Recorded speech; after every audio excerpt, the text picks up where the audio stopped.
I would say the first hack is one that we've touched on in the previous conversation, and that is know your competition. This is whether you are a personal brand, whether you're a small, medium-sized business. I do a lot of work now after working with the big Fortune 100. Now in my own consultancy, I work with solopreneurs, entrepreneurs, startups, and small to medium-sized businesses because I've done the big company thing, and now I like working with smaller companies because you can see the work that you do come to life and affect the business a lot faster. Amen. And one of the things that I'm always amazed by when I do branding work is that I'll ask the client, okay, so who are your top 3 competitors? And a lot of times they're able to name maybe one. And I'll say, this is not good. You really have to understand that you are operating in an ocean, in a sea of other competitors, and you have to be very intentional about deciding where you are playing in that sea. Thank you for tuning in to Hacks and Hobbies with your host, Junaid. We're visited by our amazing guests coming from all walks of life. Want to learn their story, their struggles, and their journey on how they got to where they are today. So stick around. In this episode, we explore the extraordinary career journey of Philip Van Dusen, a creative professional with a diverse background in design, teaching, and entrepreneurship. From starting out as a painter to overseeing global design at PepsiCo, Philip shares his insight and wisdom about embracing creativity, making strategic career shifts, and thriving in the ever-evolving creative industry. Whether you're an aspiring artist, designer, or entrepreneur, Philip's story is sure to inspire and motivate you on your creative journey. Philip, I'm so excited to have you here today. Junaid, thanks for having me on the show. I appreciate it. Absolutely, man. We were having some conversation over at the pro community on SPI, and I was looking for specific people in the space, in the industry, and you're like, or maybe it was a topic around video podcasting, and people are asking, oh, I want to do video podcasts. Is that something that I should be doing? And you had mentioned that's something that you can implement, but it's not necessarily going to be the go-to, because again, it's all depends on the conversation people are having. Absolutely. And I've found that I was publishing my podcast in video format on YouTube because my primary platform is YouTube. And podcasting is obviously a long form thing. And I found that it actually, and I've heard this from other people, that it hurts it hurts you in the algorithm if you have a long format video that people only watch 2 or 3 minutes of. So I actually stopped publishing my podcast on YouTube and I just have it on audio now.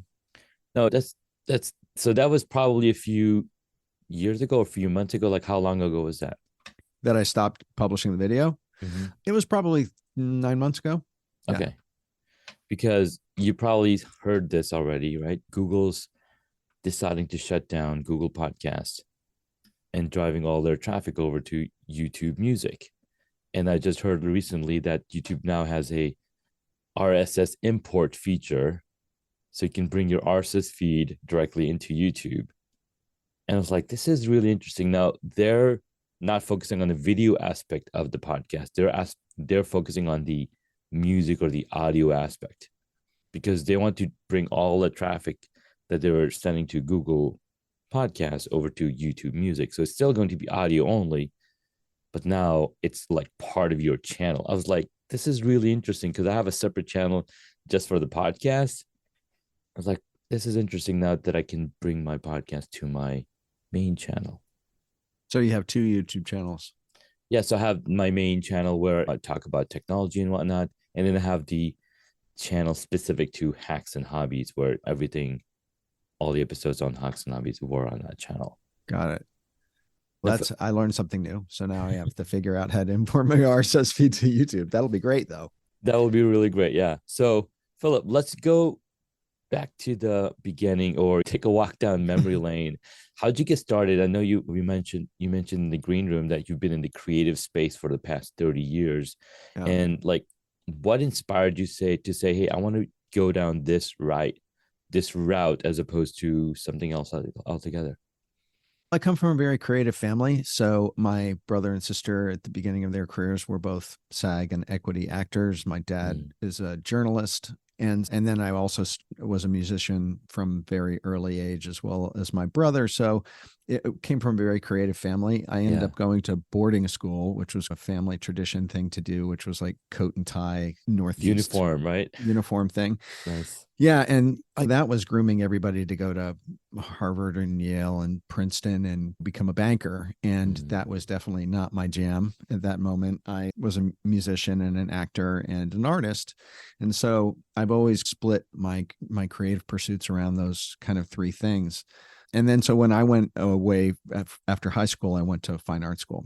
So I actually have my master's degree in painting, of all things. And I started off my career as a teacher of painting. And then after I had like my second good teaching gig, I had a gig in the south of France with the Cleveland Art Institute. And I did a whole lot of monotypes there, printmaking. And I came back and moved to New York City and started to put all my monotypes on t-shirts and sell them at street fairs around New York City. And this was back in the early, let's say, early 90s. And then I did that for a while, essentially realized a lot of things about sales and inventory and the fashion industry that were very hard learned lessons. And I ended up going to work for one of my competitors, actually, and became a graphic designer in this $5 million a year t-shirt business in Brooklyn. And that was where I learned about the Macintosh, and I started very quickly managing other designers and realized that being a creative leader was a lot like being a teacher, except you made more money and you weren't out of work every 9 months. So I stayed in the fashion industry for about 15 years, actually. I stayed in that company for a while, then to a licensing company, working with Warner Brothers and Disney and Paramount and all those licensed things. And then I moved over to Old Navy, and just as Old Navy was starting up, and it was owned by the Gap and Banana Republic. And it was, Old Navy was actually the most successful retail endeavor in history. They hit $5 billion in sales within the first, $1 billion in sales within the first 5 years. Wow. And so it was like this crazy rocket ship. And I went from being a senior designer there up, and I stayed about 11 years with them and left as a VP of design, overseeing packaging, product design, CAD textile design, color, and trend. And that's where I came up in the client side of the world as a creative executive and learned my chops. And then I made a jump over to the agency side and learned brand strategy and brand identity, working with an agency in San Francisco, working with a host of the Fortune 100, Chevron, Safeway, P&G, GE, Levi's, just doing tons of strategy and brand identity and stuff. So I learned the agency side there. And then I made another jump to another agency. And after a number of years, I was recruited away to go to PepsiCo. They were starting up design inside of PepsiCo. And I was brought on as the vice president of global snacks. Really great title. But basically, I was overseeing design for Lay's potato chips and Fritos and Doritos and Cheetos and all those very good for you foods that we very consume. good for you. But it was total fun. And then after a couple of years at PepsiCo, I burned out, to be honest with you, and decided to go off and do my own thing. That was about 7 years ago.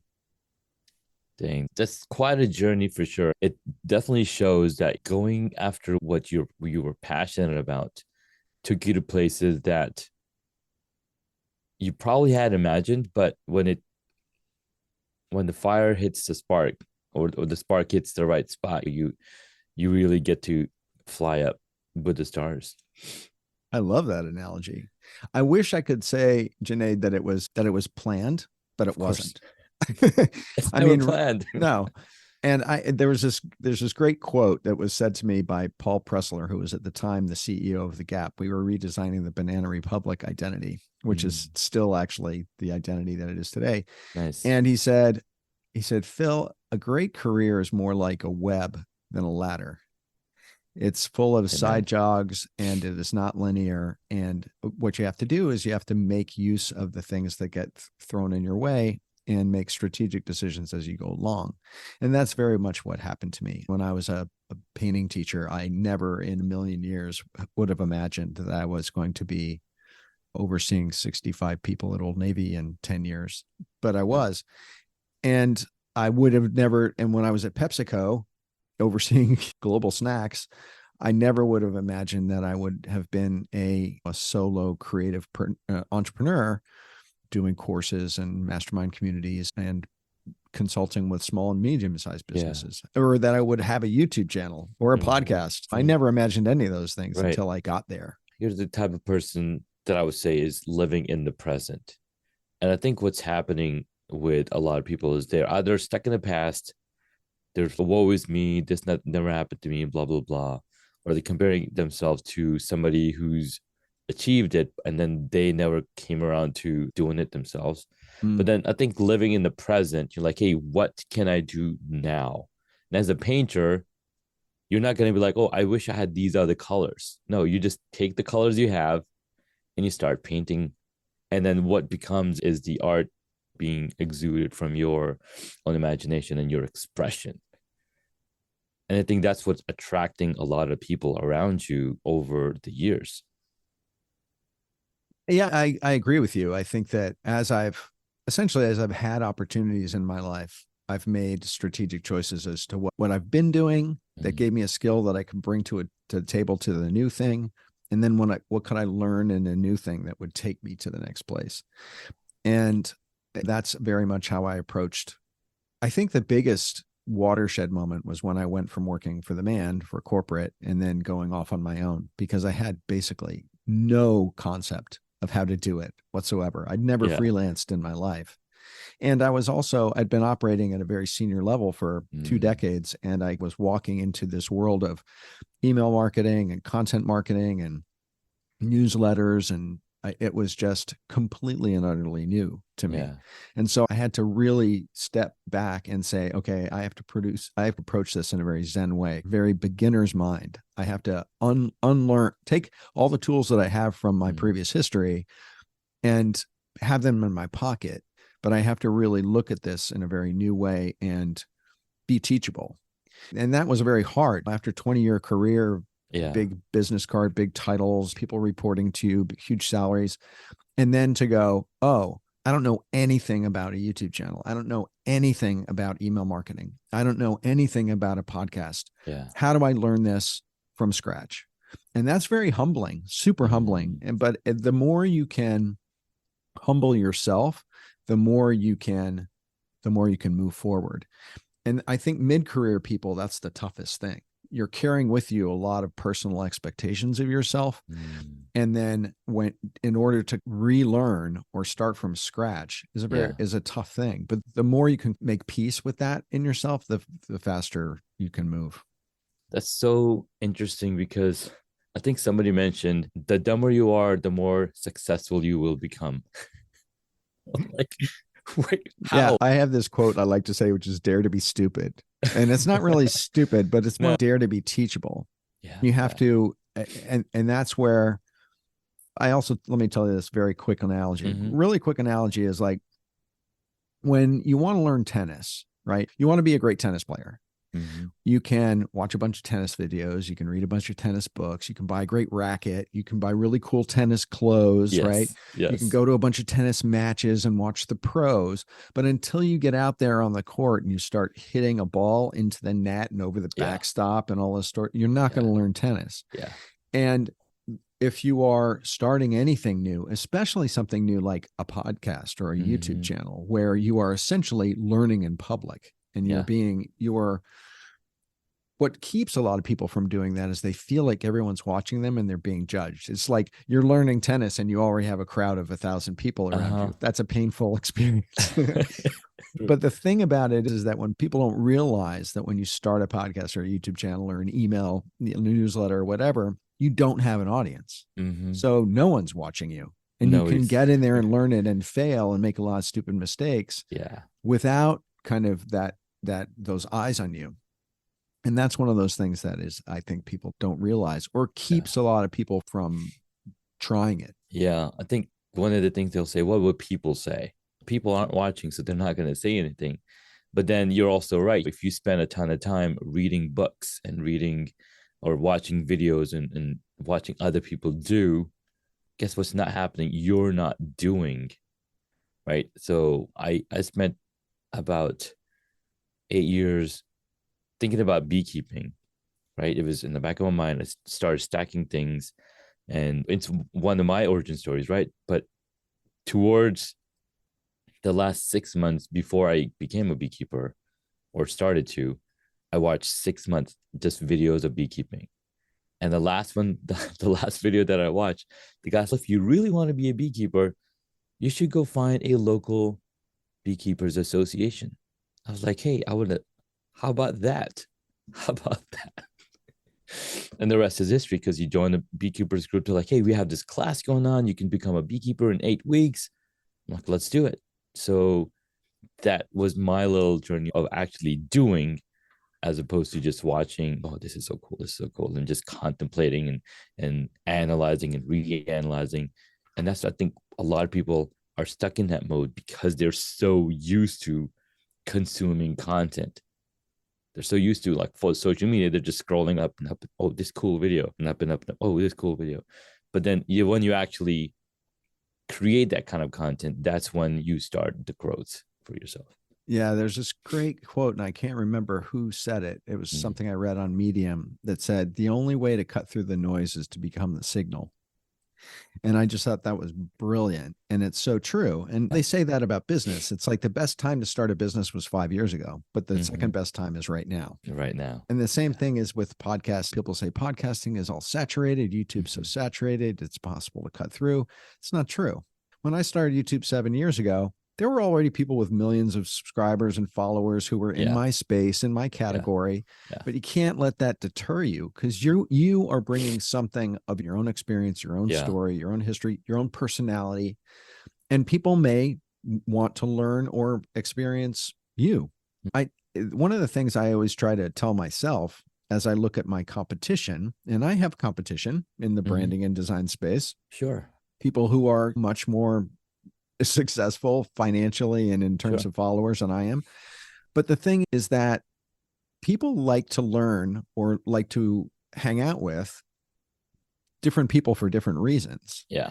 I have 280,000 subscribers on YouTube. And when I talk to them or communicate with them in the comments, they're like, I just like your vibe. I like how you teach. I like how you talk about things. You just you cut through all the BS. You get to the topic quickly and you don't fill it with a lot of filler. People watch a 10-minute video of mine and they're like, I learned more in the last 10 minutes than I did in the whole last quarter of my marketing class.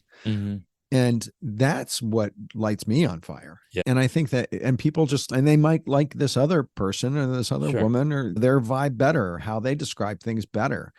And so I never get worried about competition because there's enough people in business out there for everybody.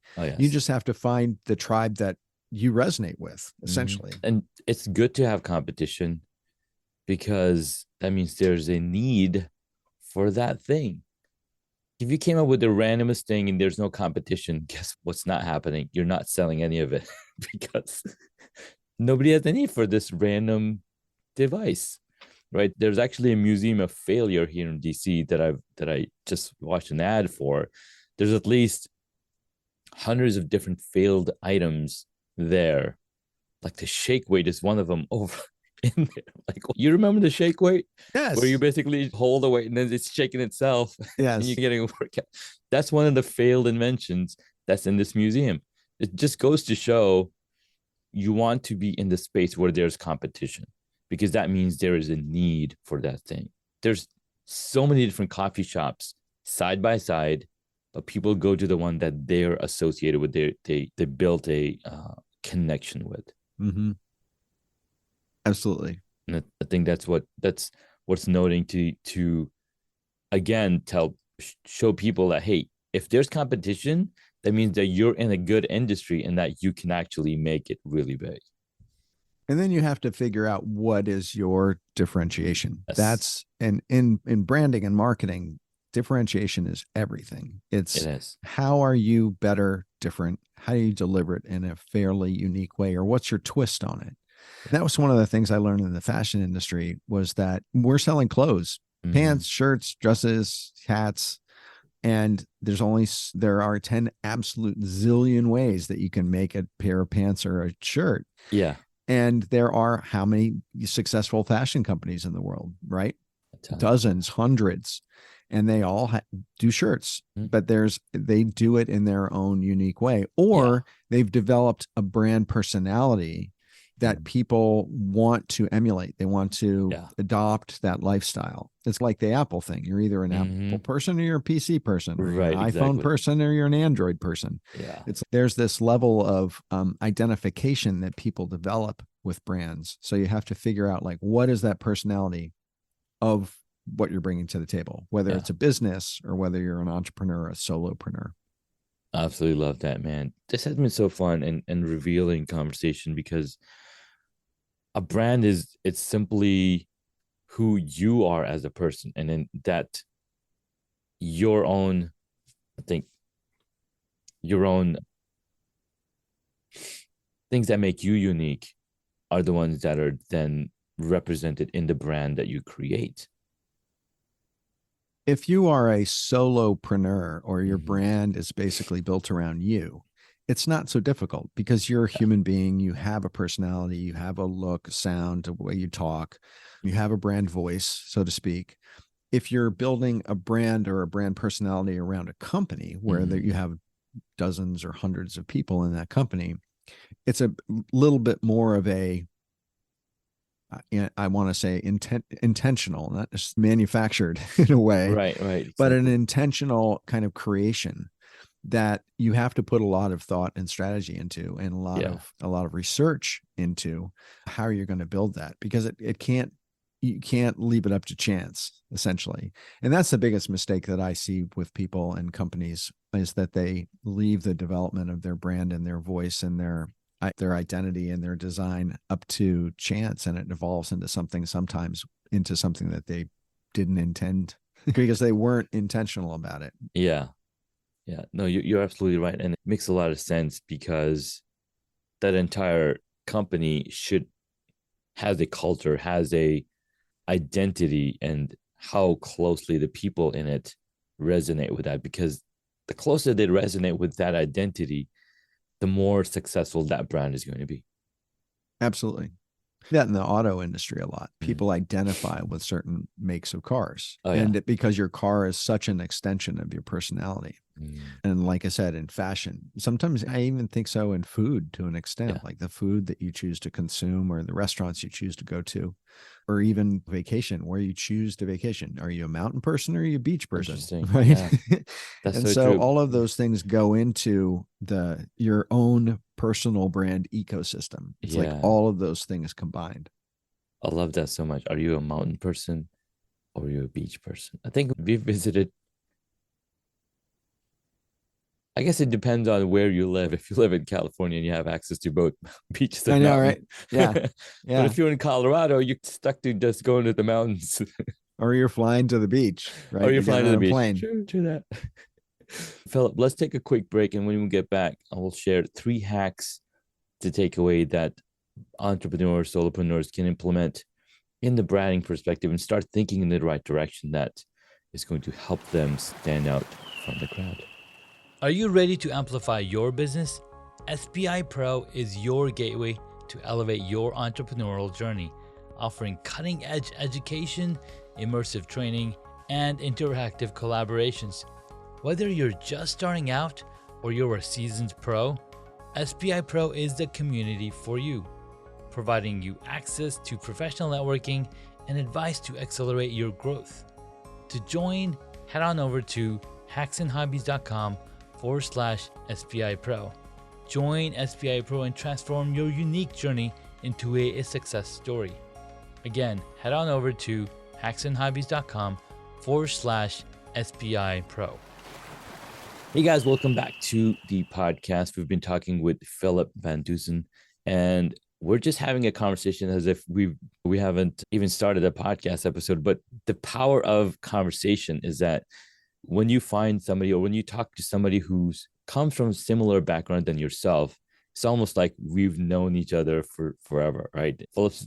He's acted, he's played musical instruments, he's designed, and I've done all three of those things myself. So it's almost, hey, we lived parallel lives, with him having a ton of brand strategies with clients like Safeway, Chevron, like these huge companies where I didn't really have that kind of parallel experience, but I got to stop saying that. I have done similar work with smaller companies and feels, hey, we've known each other for a while. Because as an entrepreneur, as somebody who's trying to start something new, trying to unlearn or relearn something new, it's always very humbling, Philip mentioned earlier, to realize that, hey, you're going to go through this suck. And this is something that I mentioned. The first three letters in the word success is literally suck. So you have to go through the suck to get to the success. Absolutely. And I think I remember in the previous conversation we had a couple minutes ago, I said this saying was like, dare to be stupid. And actually, I've actually always said dare to suck. And I was going to write a book called Dare to Suck, but there's already like 3 books out there called Dare to Suck, which kind of sucks. It sucks that there's 3 books on sucking. Well, Philip, I hear that you've got some really cool hacks for us. And then one hack that people can actually take with them and do this exercise. So let's just get into this. Yeah. I'll end with that one. I'll end with the free download tool that people can use. I would say the first hack is one that we've touched on in the previous conversation, and that is know your competition. This is whether you are a personal brand, whether you're a small, medium-sized business. I do a lot of work now after working with the big Fortune 100. Now in my own consultancy, I work with solopreneurs, entrepreneurs, startups, and small to medium-sized businesses because I've done the big company thing. And now I like working with smaller companies because you can see the work that you do come to life and affect the business a lot faster. Amen. And one of the things that I'm always amazed by when I do branding work is that I'll ask the client, okay, so who are your top 3 competitors? And a lot of times they are able to name maybe one. And I'll say, this is not good. You really have to understand that you are operating in an ocean, in a sea of other competitors. And you have to be very intentional about deciding where you are playing in that sea. And so one of the things I always do with my clients is I do a competitive audit where I look at their competition and really assess what their competition's doing, what are the products, the services, how are they talking about it, where are they showing up, how are they engaging on social media, what kind of content are they putting out there, what do they look like, what do they feel like, what do they sound like. And we map all of this out in detail and then look at the client's brand in relationship to those things. And it's always just an eye-opener for them. They're always really blown away by what they're seeing. And that always shocks me because I'm like, hey, this is your business. This is your category of business. You should know this. Like, I'm the new guy, right? And so I really feel like knowing your competition is one of those things that can really help you. And if it's not just like how to beat them, it's also how to be inspired by them. Because your competition may be doing things that you're not doing or doing it in a slightly different way that may make you look at what you're doing in a different way or come up with a different idea to dial some newness or some fun or some interest into it. And so that's another one of those reasons why I say look at your competition, because you can use them for inspiration and to drive you forward. Not just look at it as a horse race. Yeah, absolutely. So that's number 1. Love it. Know your competition. All right. Number 2 is my wife has this t-shirt and it says, yoga hurts. That's what it says on her t-shirt. Yoga hurts. And yoga does hurt. Everyone thinks of yoga as like this spiritual, holistic, kumbaya kind of activity. The thing is that yoga actually hurts when you do it, right? You're taking a pose, you're stretching your body, and you're pushing your muscles a little bit. And that's what yoga teachers always talk about. They always talk about, okay, take the pose and then stretch, but find some comfort in that. Find the peace in the stretching, in the pain. And that to me is very much the perfect analogy for learning and growth as a business is that you have to try things that are outside of your comfort zone. Yeah. I just posted on Threads today. I said the comfort zone is where entrepreneurs go to die. And it's just so true. You have to understand that growth is pain and that growth is scary. And you have to work outside of your comfort zone in order to move forward. You have to push yourself to do something a little scary every day. And that's been like my mantra since I've been an independent. The first few years I was working, I was doing something super scary every day. I was posting a blog article, right? I never posted anything in my life. I posted a newsletter.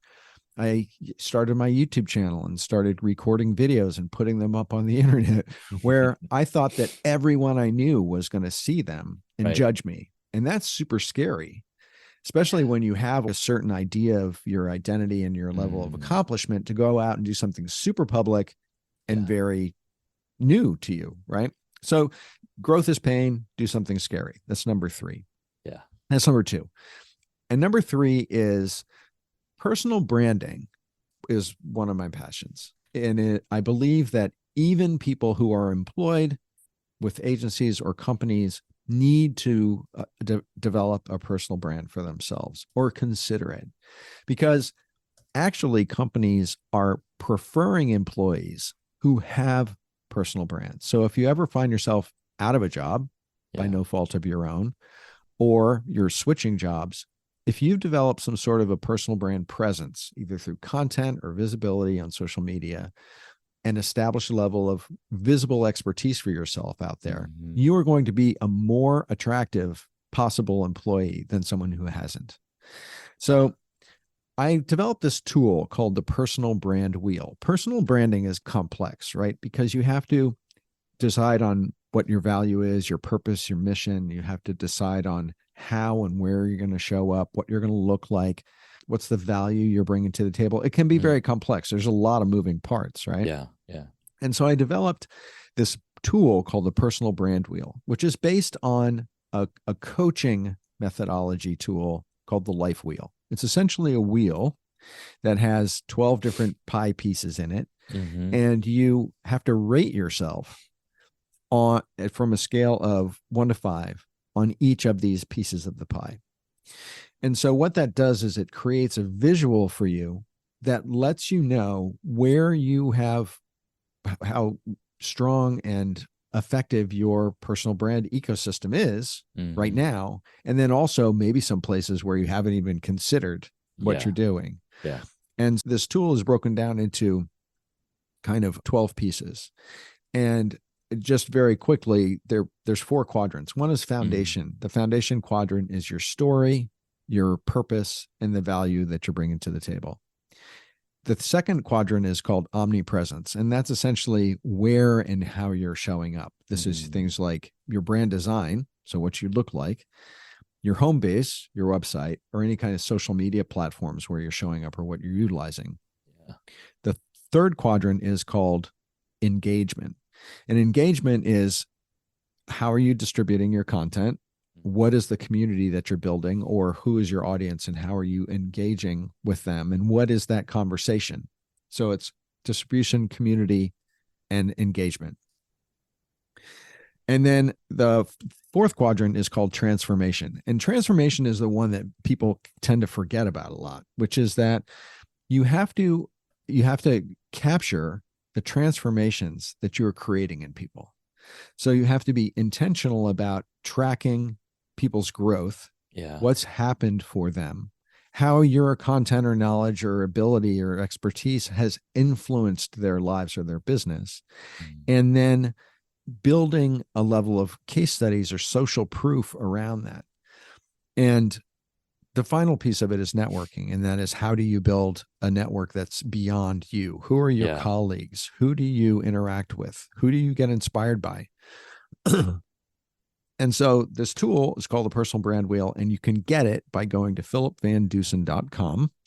And the link will be in the show notes / PBW for personal brand wheel. So it's Nice. philipvandusen.com/PBW. You can download this PDF and it's got instructions on how to use it. It's got a series of questions that you go through that will help you fill it out. And it can be super helpful to simplify this complex beast of developing a personal brand and create a visual kind of, I'm a very visual guy as a designer. So by creating a visual sketch of where you're strong and where you need some help or work, it can be a really awesome tool. Oh man, thank you so much. Those are some very epic hacks and tips that folks and entrepreneurs listening can implement in their lives right now, right away. Number one, know your competition so you know where they're going.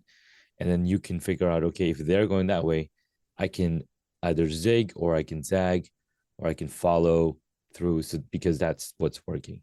Number two, growth is pain. Do something scary, because once you find peace and pain, you're able to go further faster as opposed to just sitting where you are and not moving anywhere. And then thank you for sharing the personal brand wheel. That's definitely going to help myself and listeners on the episode on how to define their personal brand. Dude, this was lots of fun. Thank you so much. It was fun. All right, let's jump into the last segment of the podcast. Now, in this segment, I just have 6 questions and I've worded them funnily. And let's go. Exploring. So number 1, we're going to be talking about hobbies and regrets. Exploring uncharted territories. Name a hobby you've always wanted to dive into, but haven't yet, and why? Number 1, thank you for sending me these questions beforehand. So I knew it was coming. And I'm glad you did, because when I looked at this question, I was like, wow, I've actually done almost everything that I've ever wanted to do hobby-wise. And I had to really think about it. I do music, I do art, I play guitar, I do scuba diving. I've done a lot of what I've wanted to do, sailing. Mm-hmm. And I thought, what I really wish that I had learned is I wish I'd learned how to fly. I wish I'd become a pilot. Yeah. And one of the reasons why I haven't done that is because A, it takes a tremendous amount of time, and B, it takes a lot of money. Yes. So it's a combination. it's a combination of those two things. But if there was one regret I would have, it was that I didn't become a pilot. You know, and as you were talking about this, I was like, he's going to talk about becoming a pilot. Here's how I know. Here's how I know. Because for the past 2 weeks, I've been talking to pilots. Like literally, I set up a studio for a pilot who's learning to become a pilot. I met a gentleman who is a pilot, and he started the Smokehouse Pilots Club almost 6 years ago, which has about 5,000 members. And I went and visited his hangar in the local airport here and got to check out his plane. And he told me that there's a program for young kids from middle school and high school where they'll teach them how to fly for free. Wow. That's cool. Boom. Because apparently there's a shortage of pilots. There is. In the industry. So there's that program. And then yesterday in my mastermind, somebody mentioned that there's a APA or something. I'll include the link, but they're basically association of pilots in America that are also doing very similar things. So either if you're a pilot, you can join and teach others, or if you're a student in high school or whatnot, you can go and learn how to fly. Yeah. Maybe I had a client last year who was their consulting business, who work with pilots who are either going from military to private or regional to the big carriers. And so I learned a tremendous amount about the pilot aviation industry. Yeah. And there's this incredible need for pilots, in particular female pilots. That's just something that I didn't know, is that the pilot industry is like 85% male. Wow. If you're a female and you want to learn and you want a career that you're going to be in high demand, think about flying. That's the one. That's the one. We were all hoping that AI would take over the flying business, because they do use autopilot a lot. But again, it's taking off and landing and tending to the aircraft. You need to know You need to know all of that know-how. All right, next up. All right. Rewinding time, what childhood dream job did you aspire to, and how does it contrast with your current career? It is about as opposite as you can possibly get. But when I was a kid, I wanted to be Jacques Cousteau. I wanted to be an oceanographer. I wanted to spend my life on the Calypso, diving, pulling up cool antiquities from the ocean floor. And it was actually not until I always loved snorkeling and stuff like that, but it was not until my mid-30s that I actually got certified in diving. Nice. And now I've spent hundreds of hours underwater and am a avid recreational diver. And that is something that I always wanted to be, but professionally, it had to turn into a hobby. Yeah, which is a really good way, because if you're not going to enjoy something, or it's not gonna, I'm not gonna try to tackle that. I had a thought that escaped me. That's all right. All right, next up. From screen to life, can you share a movie or TV show that entertains you and offers a lesson that resonates with your life or career journey? Yeah, I thought a lot about this one too. And I have a lot of favorite movies that I've watched. I'm the kind of person who can watch a movie over and over and over again. And Yeah, I've same. seen a lot of one of the reasons I think I fell into that was I worked in a video rental store, so that dates me. And so I was able to watch movies 100 times. And there's certain movies that I've watched probably 50 or 75 times, but those aren't ones that I wanted to be my answer, because a lot of them are like Hunt for Red October, or they're war based, or some sort of drama. But I centered on Game of Thrones. Like I know it's a series that was a number of years ago, but I absolutely loved Game of Thrones. I thought it was great. I'm not a super fantasy guy, but I just love the level of history and storytelling in it. I just thought it was, and character development, the mystery, the kind of passion of it. I just thought it was an exceptional series. So if there was one where I would want to pattern it was epic. Yeah. If I would love my life and my career to be epic. I agree. Game of Thrones was and still is one of the most epic shows ever created. One thing that I always felt like it was, so I didn't start watching it when it started. I watched it like after a couple years had gone by. And so I had this really high expectations of watching the show. And then you would watch this episode. I'm like, okay, the expectation went down a little bit because you had such high expectations. So now I don't have any expectation when I'm watching something, because I know I want to have fun time enjoying it. I love it, man. That's definitely one for the books. So following through, imagine yourself on the silver screen. Now you have acted, you don't have to really imagine, but if you could embody a character from any movie, who would it be, and how does this character's journey mirror or contrast with your own?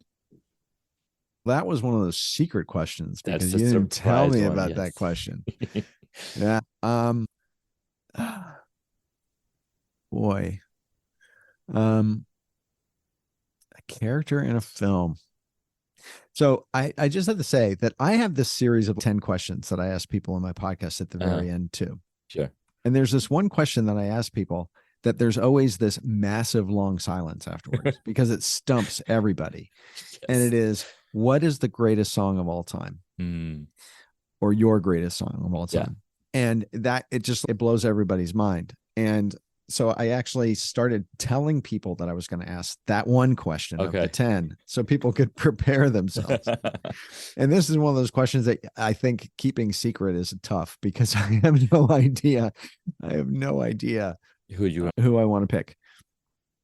I'm going to pass. I'm going to pass on it. Is that illegal? We just won't know who you'll be. I don't. Yeah. What if you were Jacques Cousteau? Yeah, but he was in it. He was in a film, in a movie. Okay, so to speak. He was an actual adventurer. All right, I have it. Okay, I want to be Richard Dreyfuss in Close Encounters of the Third Kind. Nice. That's what I want to be. I want to experience. My wife and I have been watching a lot of UFO series recently, Sure. and with the government coming out with like actual UFO footage now that they have said is real, this is like a real thing going on now. Mhm. And I was like, if there was one thing that, and see, actually, Janae, it figures right into the flying thing, Yeah, right? it So does. I could experience UFO, I could go up in a UFO, and I could fly. So I can cover all those spaces at once. Yeah, I like that so much. You know what's cool is, I don't know if you've paid attention to this, or I follow the Quran, the Bible. I'm a religious guy, right? And one thing that I know for a fact and for sure is that we as human beings are aliens on planet Earth. Oh, you mean we came here from somewhere else? We came here from somewhere else. Oh, all right. Because the story of Adam and Eve, they were born, or God made Adam in heaven, which is not on planet Earth. And before we came on planet Earth, we see all these fossils of giant animals, which human beings didn't. Like, human beings weren't alive at the same time these giant animals were. So my theory is the reason the comet hit the planet Earth to stabilize it and to get rid, so that it could be ready for human life. I don't know, it's my theory, but all right. something to think about. There's the planetary asteroid extinction was only the last five major extinctions that have happened. Like, the planet has wiped itself clean of life. Yeah. 5 different times.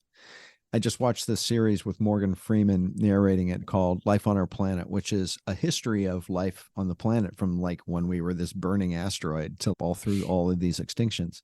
The story of us with Morgan Freeman? It's called what? Is it called The Story with Us, of Us? It's called the Life on Our Planet. Okay, Life on Our Planet. Okay, I'll find Morgan Freeman, yeah, he narrates it. It's on Netflix now. Okay, it's an exceptional series. And one of the, we're going off on a way tangent. This is fine. I'm burning through all sorts of podcasts. You're all good. But when I lived in Cincinnati about, I don't know, 8 or 9 years ago for a year, and down on the river, there is a pathway on the river at this kind of part of the city. They've developed the riverfront of the Ohio River, and there's this wonderful pathway. And they have this timeline of life on the planet in a linear mark on the pathway. And it's about 100 yards, 200 yards long, where you go through the pathway. And it's like this different period, the Triassic period, the Permian period, all these things. Yeah. And this walkway is about, let's say it's 150 yards long. Human life in that timeline is about the last inch and a half. That's it. Yeah. Everything else is like hundreds of millions of years of dinosaurs, all sorts of stuff. Yeah. Anyway, so I don't know why I went down that rabbit hole, but no, that's really great. It kind of locks into what Life on Our Planet talks about, because again, we haven't been around that long. No, we've exponentially went high and beyond of what's possible on planet Earth, and still we are the tiniest thing in this entire cosmos. That is, there's no comparison. Yeah. I would think we know everything. On that note, last question. Okay. Yeah. Navigating through the world of superheroes, who's your favorite? And is there a particular trait that they possess that you wish to embody or believe you already do in your professional life? Wow, that was more color to that question than what you sent me. But I thought about this a lot too. I'm an older dude. I'm gray. I was around when the original Batman television show was on. And while that was when there was only like 4 superheroes. There's like Batman, there was Superman, the Flash. But I would say that I would want to be Batman. And the reason being, he has a really cool car. Yes. He's rich, right? Yes. He has an alter ego that no one, which is the same thing Superman has. I was almost going to say Superman because Superman came from another planet, which would have been cool. But so he's got a really great costume. It's black, and I love black. Yeah. Right. And he has lots of really killer gear. So whenever he turns around, he's got like the perfect gear for the situation. He's got like the bat, the batarang, right? Exactly. And the tool belt and everything. Yeah. And so that's why I'd want to be Batman. And he's a crime fighter. Yeah. So he protects people. I love it, man. Batman is definitely one that keeps, they're trying to keep reinvent Batman, but it's just really love to see in the movie world. They've had several different Batmans. Which one would you say is your favorite? I wish I could say that I was like totally up to date on the movie series of Batman. Sure. But I think the one that I liked the best was the Christian Bale one. I think I liked him a lot. Yeah. He's dark. He's very dark, I think. And I think the other thing that I've noticed is between Batman and between Bruce Wayne, he was a really good Batman, but not as Bruce Wayne. I'm like, I don't know who this guy is. It's totally like a different person. But when he was Batman, it's okay. This is Batman. Bruce Wayne needs some personal brand development, is what you're trying to say. Yes. His personal brand, passion, story, mission as Bruce Wayne is not well developed. He needs to take a look at the personal brand wheel. I think he does. And evaluate himself. Maybe we need to do a personal brand evaluation of Bruce Wayne. We should do that. That would be so fun. Totally, yes. Should judge him by the personal brand wheel. And maybe we do personal brand wheels for different superheroes and then it becomes a totally different show. Oh, that's funny. That's great. There's a show for you. There's that's the kind of niche show that could like totally take off. Yes. Last and final question. What board game would you be if you were a board game? I would be the game of life. Game of life. I love it. Because it's a path. It's a pathway. It is. And there's all sorts of surprise things that happen along the way. Amen. Man, thank you so much, Philip, for this opportunity to bring you onto the podcast. Had a ton of fun talking with you and learning about your origin story, going deep into personal branding, the 3 hacks, and then your pop culture, reflection of who you are. I love the way that the podcast has evolved over time, that I go from the right brain to the left brain and then back to the right brain. And then we send the people off. Where can superpreneurs find you? The best place to find me and everything that I'm up to is on my website, philipvandusen.com. Beautiful. We'll be sure to include all the links in the show notes, especially the gift you have available for us. And till the next episode, catch you soon.